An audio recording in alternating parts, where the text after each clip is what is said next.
The United States of America, there's 50 of them, spanning all corners of American culture, climate, political view, industry, etc. Not only have I talked about 48 of them in depth over the last 2 videos in this series, I've also painstakingly tier listed each and every one of them, and this is where we're at. But wait, it's not final. Yeah, I said it. I'll be making changes, shifting these rankings around a bit based on a couple factors. A, my gut feelings after pondering my tier list decisions as well as my life decisions while standing in the shower about twice every day for the last month or 2. And B, the comments. I received an absolute megalith of information regarding American states in the comments. Stuff I could have never learned any other way than from people's first-hand experience. Yes, if you're wondering, I also read through all the more interesting comments. Yeah, but please subscribe, guys. I'm actually torturing myself out here. But we have something more important to do first. Before that, we still have a couple states left. The most recently added states, the only non-mainland states, the arguably most important American states, Alaska and Hawaii. Just quickly though, all this talk of Americans has got me thinking about how some Yanks act regarding their heritage. You'll have some guy, 6th generation, red, white and blue-blooded true American, finds out he's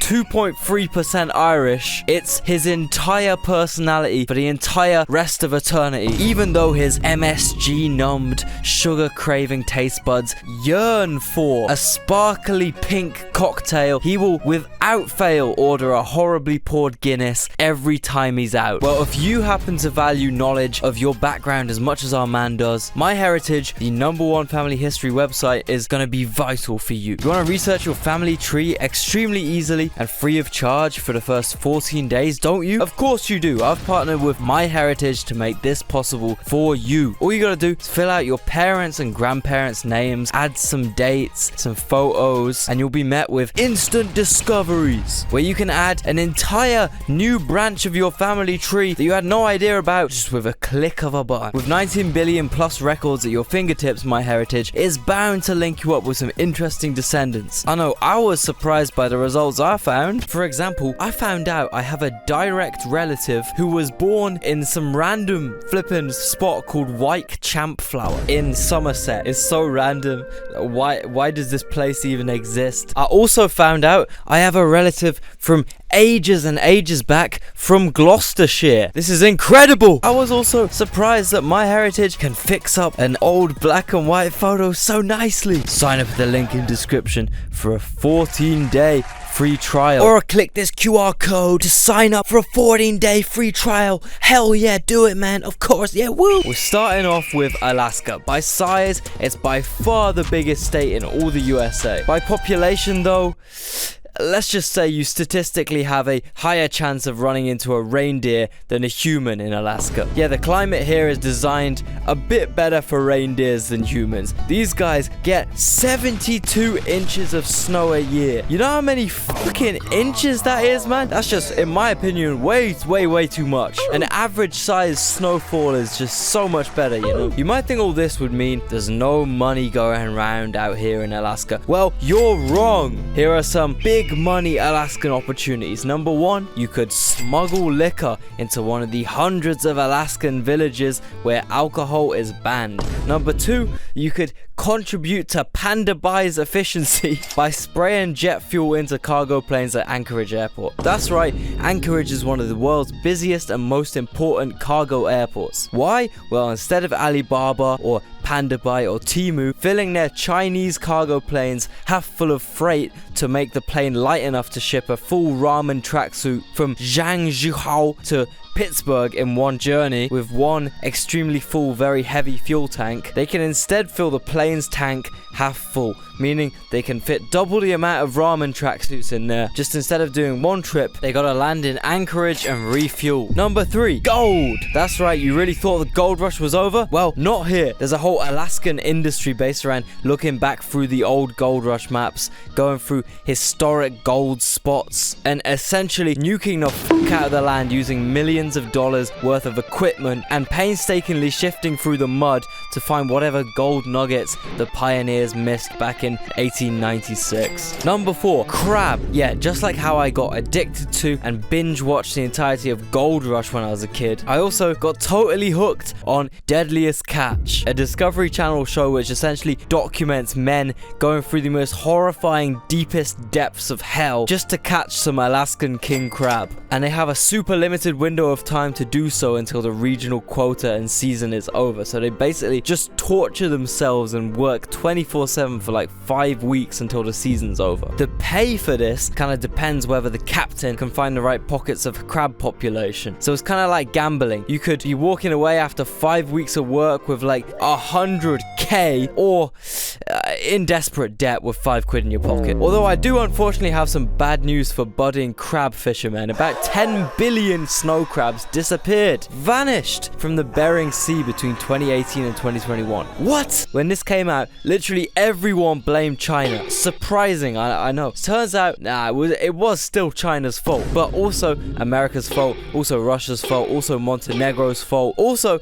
Tajikistan's fault. It's also my fault because it's everyone's fault. The massive crab disappearance is down to the sea's temperature slowly rising. These poor crabs gotta go further north, so hey, if this YouTube shit doesn't work out, you might catch me and the boys fishing for crab in the fucking Arctic Ocean. That's plan B. Now imagine all that economic opportunity, all that strategic importance, all that land, 1.7 million fucking kilometers squared, all that sea, 3.7 million fucking kilometers of American exclusive economic zone. This is why Alaska in a way is the most important American state by far. And it might surprise you to know it hasn't always been part of America. It actually only became a state in 1959. However, they've had the land since 1867 when the Russian Empire sold it to America. Now you might be wondering, for how much? Probably some insane number with way too many zeros to even comprehend it as an actual existing thing. Well, you'd be fucking wrong. In 1867, Russia sold Alaska to the USA for $8.6 million fucking dollars. That's like an alright house in LA. That's like a okay apartment in Manhattan. And yeah, I get it. You have to count for inflation. Yeah. Oh, $129 million. Alright, let me get this right. Instead, we're talking a really nice house in LA for all of Alaska. Is maths illegal to be taught in Russia? Is it punishable by prison time to sit in a fucking maths class in fucking Russia? Is maths strictly outlawed by the fucking state in this fucking nation? Are you crazy? Are you psychologically disturbed?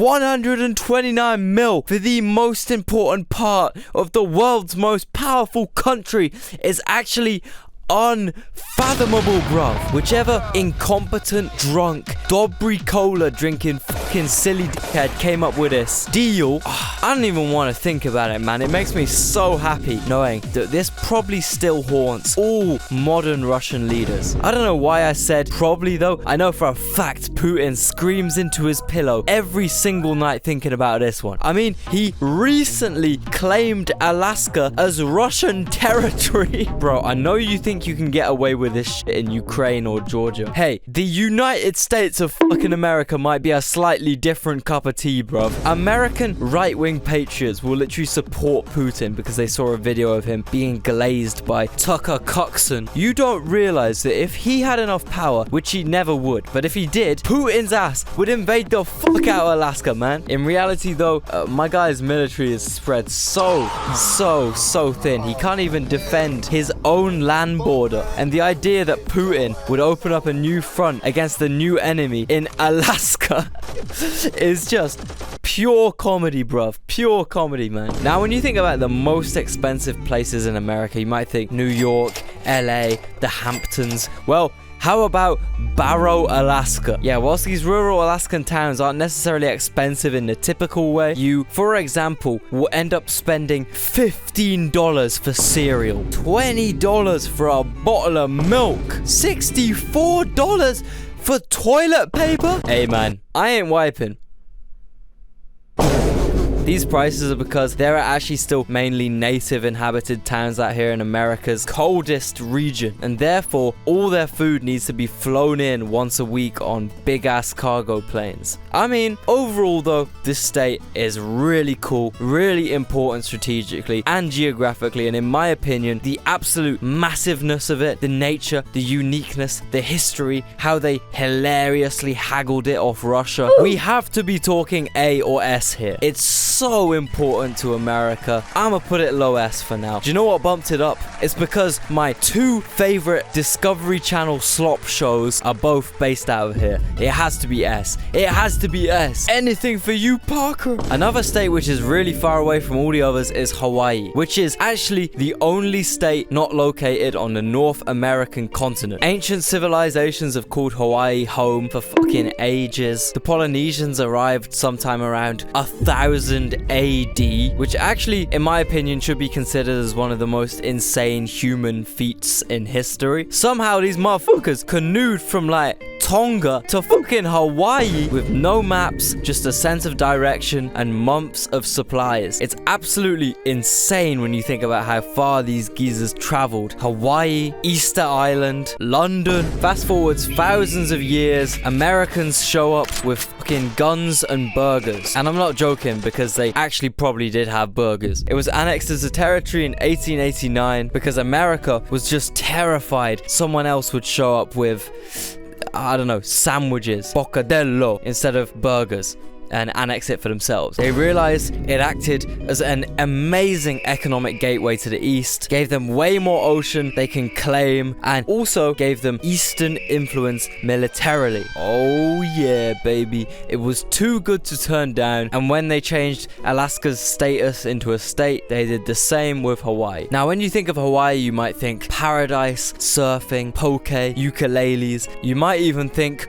Obama, The Rock, but no, this state is not all perfect. In fact, they got Crip versus Blood gang warfare, some of the worst homelessness in the US, and most of all, a fucking hatred for foreigners. This is because Hawaii is such a massive tourist destination, especially for mainland Americans and also Eastern European crypto expats. They've just totally priced out the actual Hawaiians. Люди, которые заняты в IT-индустрии, в частности, могут позволить себе работать дистанционно, прилетают на Гавайи, где карантин не так чувствуется, есть океан, солнце, пальмы и все остальное. На Гавайях я встретил неприлично большое количество ребят, занятых в IT-индустрии, и очень многие из них выходцы из бывших советских стран, которые сейчас живут преимущественно в Калифорнии. Как, например, Артем Петров, который прилетел на Гавайи с супругой и маленькой дочкой.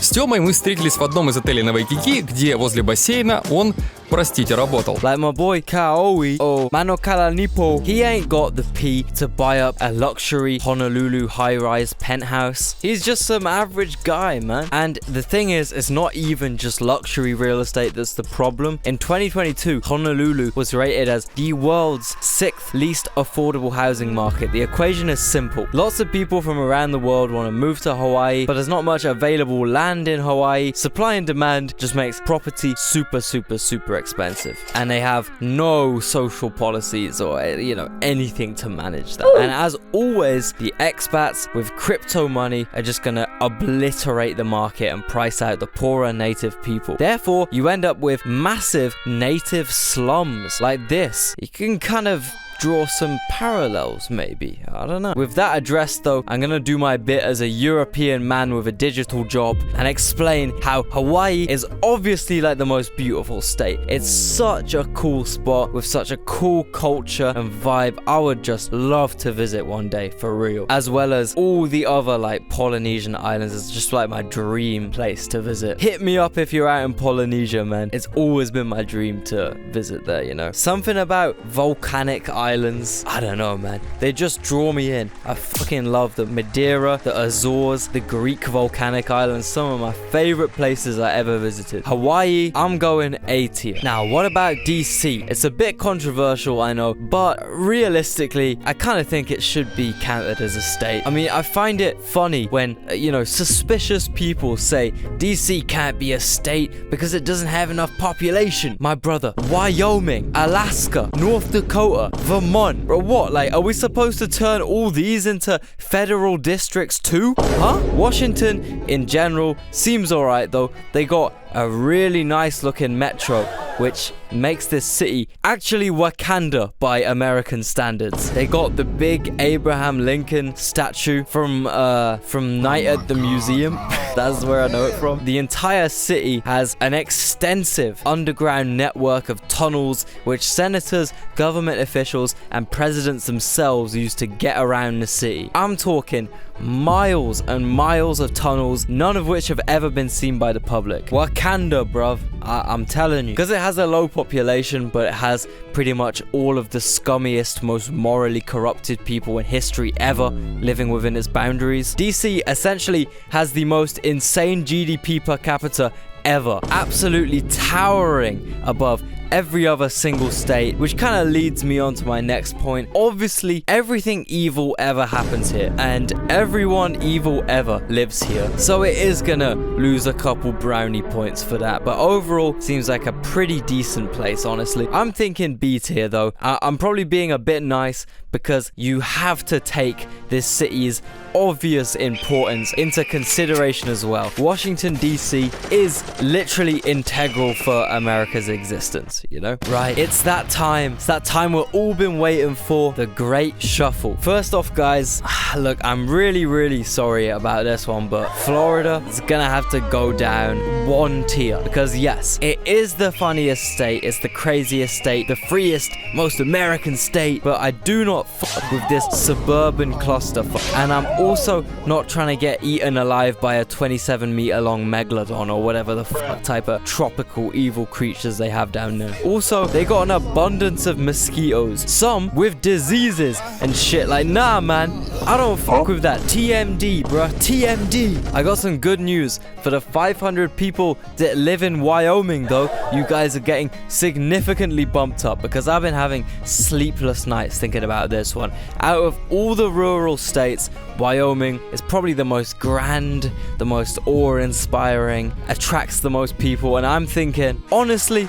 low A. I'm going to be shifting both Colorado and Washington up into low S tier. Absolutely stunning, mountainous states, very beautiful, but unlike a lot of the other mountainous states, both are actually quite livable and actually have a significant supply of dollar. Pretty well designed, efficient cities, especially when you consider they're in the west of America. Also, I'm shifting Tennessee up a bit purely because of the Bass Pro Pyramid. Hey man, unfortunately, I'm moving Pennsylvania down. Yes, Pittsburgh and parts of Philly seem nice, but yeah, it may or may not have some of the worst examples of human civilization in history within it, not gonna lie. And I wasn't truly aware of the extent of the Pennsylvania situation before. Also, pushing DC down slightly because it's tiny and evil. The same exact situation for Delaware, pushing Connecticut down a little because it's boring, bringing Louisiana up a bit because it's fun. Also, I know this is a terrible betrayal, and I feel horrible doing it, but Ohio, it's gonna have to go down, man. I'm sorry. I'm so sorry, but it's just not C tier in my opinion ever. And in reflection, I don't think Virginia is bad enough to warrant high D. It can get a low C instead. And my final amendment is I'm taking Tennessee and North Carolina slightly, minutely down, and Hawaii minutely slightly up. And oh wait, nah, actually I lied. Maine is going down slightly, Minnesota is going down slightly, and boom, that's it. Wow. Multiple months went into making this series, and after all the struggles, all the all-nighters, all the hours spent on Wikipedia, all the cups of tea and coffee drank, all the times my shitty editing software crashed, all the hours spent editing photos on PowerPoint, this is what we are left with. This has been quite the journey. I mean, as all great creators know, it's not easy painting your Mona Lisa. It's not easy directing your Titanic. It's not easy crafting your Ice Dancer. But I did it. We did it. What can I say, man? Give yourselves a pat on the back and a subscription to the #1 USA state tier list channel in the world, Geopod. You deserve it. You should do it for you. And I don't know, I might make a fourth part. Maybe I'll do it. America does have territories as well. All I'm saying, if the demand's high, then it's just a matter of supply and demand at that point, man. What can I say? I'm not dragging it. I swear I'm not dragging it. I swear I'm not doing that at all. I'm not dragging it. Anyway, bye guys. Maybe the next video will be about Europe instead. That would probably be a good idea to help me recover mentally. Also, download MyHeritage now. Link in description, or use this QR code.